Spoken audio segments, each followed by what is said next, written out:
à tous et bienvenue dans ce nouveau podcast des équipes de The Free Agent. On se retrouve comme chaque jour pour analyser la saison d'une des équipes de la NBA. Et aujourd'hui, c'est au tour de la saison des New York Knicks d'être analysée par nos équipes. Bilan global, satisfaction et déception en passant par la draft, tout vous sera détaillé dans ce podcast afin de vous préparer au mieux pour la saison prochaine. On va commencer par le positif avec la satisfaction. On attendait une confirmation des progrès de R.J. Barrett qui sortait d'une bonne saison sophomore. Il a fait mieux que ça. L'arrière de 21 ans démarre sa saison dans les rangs de la précédente avec une moyenne d'environ 17 points par match sur octobre et décembre. Malgré un petit creux en novembre où il tourne à moins de 13 points dès 2022, le chouchou de New York prend de réelles responsabilités et élève son niveau de jeu. Il prend plus de tirs chaque soir et gagne en réussite. Il inscrit au final 21,8 pions par match à 43,6% de réussite en janvier, dont un très propre 40,2% à 3 points. Une progression qui se poursuit au mois de février, cependant entachée par une petite blessure à la cheville qui lui a fait rater quelques matchs. Le Canadien n'en a disputé que 6 mais tourne à 28,3 points de moyenne, dont un carton à 46 pions pour la réception du hit, son record en carrière. Il confirme en mars en prenant plus de 20 tirs par soir et affiche une moyenne de 24,6 points à plus de 40% de réussite. R.J. Barrett prend les rênes des Knicks sur de plus en plus de matchs et les prestations décevantes de Julius Randle centralisent le rôle du sophomore, au profit de son émancipation dans la franchise. Malgré un pourcentage en baisse, il réalise finalement une saison 2021-2022 avec 70 matchs à son compteur, à 20 points de moyenne contre 17,6 la saison dernière. Pour la déception, comment ne pas parler de Julius Randle, MIP 2021, le leader des Knicks qui avait pour objectif cette saison de faire mieux que leur 4ème place à l'Est l'année passée. Tous les espoirs et les regards étaient braqués sur Julius. Il termine avec 20,1 points de moyenne contre 24,1 points la saison dernière. Il est en plus beaucoup moins impactant pour son équipe, rate plus de tirs, notamment à 3 points, où il constituait un vrai danger la saison passée. Sur cette régulière, il tourne à 30,8% de réussite de loin avec quasiment autant de tentatives. Il était à 41,1% en 2020-2021. L'intérieur qu'on qualifiait de dominant et cette saison nonchalant, il est beaucoup moins présent des deux côtés du terrain et sa relation avec les fans s'est totalement dégradée, en témoigne son signe du pouce vers le bas envoyé au public du MSG pendant un match. Il s'en était rapidement excusé, mais on ne peut pas dire qu'il est autant adoré que l'année dernière, bien au contraire. Pour beaucoup de fans, Julius Randle est maintenant de trop dans cette franchise, d'abord sur le terrain où il bénéficie de la plus grosse moyenne de temps de jeu passé sur le parquet avec 53,3 minutes par match, en plaidant ainsi sur le développement de jeunes comme Obi Toppin par exemple. Le MIP prend également énormément de place dans la masse salariale des Knicks grâce à sa grosse saison passée. Randle avait signé en août dernier une extension de contrat de 117 millions de dollars sur 4 ans.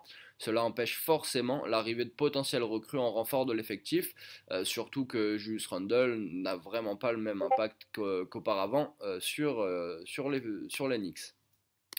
Pour la surprise de l'année, suite à leur élimination par les Hawks la saison précédente, le constat était clair pour les Knicks. Il fallait apporter du scoring à cette équipe ultra défensive et c'est ce qu'a fait le front office en recrutant Kemba Walker et Evan Fournier, tous les deux anciens coéquipiers à Boston. Tout commence plutôt bien avec une grosse victoire arrachée à la maison après 2 prolongations face aux Celtics.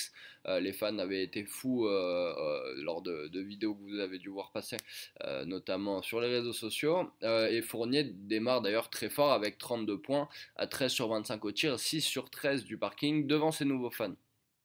Les fans donc étaient en transe, ils rêvaient de titres. Les Knicks enchaînent ensuite sur 5 victoires en 6 matchs.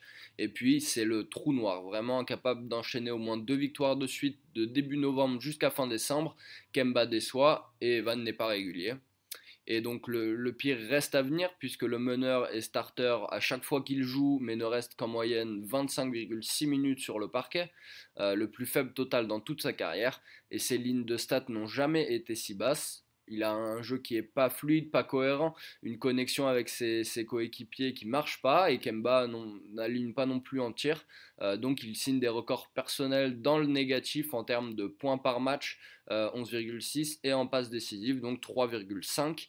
Il présente un mois de janvier et de février calamiteux, à respectivement 7,8 et 8,3 points par match, avec des pourcentages à 24% et 30%. C'en est trop pour le staff new-yorkais qui décide de l'écarter à la mi-février. Et le passage de Kemba Walker chez les Knicks tourne à un échec vraiment désolant. Pour ce qui est de l'été à venir maintenant, regardons vers le futur. Une chose est sûre, en tout cas, Léon Rose va avoir du pain sur la planche cet été. Le GM des Knicks doit absolument trouver une solution au poste de meneur. Emmanuel Quickley sort d'une deuxième saison correcte, mais peut-il vraiment prétendre à une place dans le 5 majeur? Ce n'est pas trop ce que disent les rumeurs pour le moment. Le front office semble chercher à recruter un joueur pour mener l'équipe. Rick Brunson, le père de Jalen Brunson, vient de rejoindre le coaching staff des Knicks et sera un assistant de Tom Thibodeau la saison prochaine. On rappelle que le meneur de Dallas est agent libre, donc on verra ce qu'ils peuvent lui proposer. On parle aussi de D'Angelo Russell, le meneur des Wolves pourrait être disponible, et Jordan Rosas, l'ancien GM de Minnesota, est désormais à New York. La franchise aime énormément Jaden Ivey pour la draft, mais le meneur de Purdue ne devrait plus être disponible au 11e choix. Il va falloir prendre une décision concernant Mitchell Robinson également qui est agent libre. Et l'autre interrogation, c'est le cas Julius Randle, évidemment, un transfert peut-être. Cela libérerait dans tous les cas du temps de jeu pour le développement et puis de la masse salariale évidemment. Obi Toppin par exemple pourrait devenir titulaire au poste 4 en cas de départ du MIP. RJ Barrett également pourrait prendre les clés d'une équipe en reconstruction, d'accord, mais avec de belles ambitions pour le futur, avec des joueurs talentueux. Un Evan Fournier qui peut faire mieux que cette saison 2021-2022, mais après, qui sait, si Julius retrouvait la domination montrée la saison passée, il pourrait repartir sur une régulière où il est le leader de cette équipe, d'une équipe compétitive, avec un RJ Barrett à côté de lui qui explose tout. Le doute est permis, en tout cas, on verra ce que nous proposent les Knicks la saison passée. Voilà pour le bilan. Merci d'avoir suivi l'émission. On se retrouve dès demain pour de nouveaux formats autour de la draft, autour des bilans d'équipe. Voilà, passez une très bonne journée et à bientôt.